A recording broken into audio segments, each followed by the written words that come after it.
मी आपला सर्वात या ठिकाणी संवाद केंद्राच्या वतीनं माझ्या वीर तांत्रिक कामगारांच्या वतीनं आपलं या ठिकाणी स्वागत करतो, आभार मानतो। खरं तर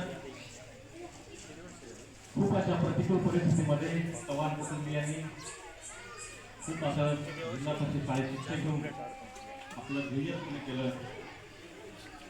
मोठा स्वप्नील हा आमच्या महावितरण कंपनीमध्ये यंत्रचालक या पदावर तळेगाव या ठिकाणी काम करतो।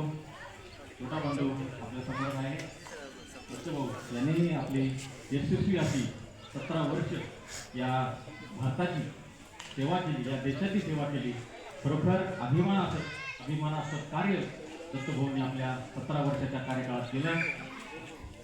खरोखर देश सेवा करणं, आपल्या कुटुंबापासून एवढे दिवस लांब राहणं आणि 17 वर्ष देशाची सेवा करणं ही खूप मोठी एक देशासाठी कामगिरी असते आणि गावाच्या साठी तो एक फार मोठा अभिमान असतो। म्हणून आपल्या गावामध्ये ज्या सैनिकांनी ज्या मेजर लोकांनी किंवा मेजरांनी काम केलं, खरोखर त्यांचं देशासाठी फार मोठं योगदान आहे आणि तो आपल्या गावाचा फार मोठा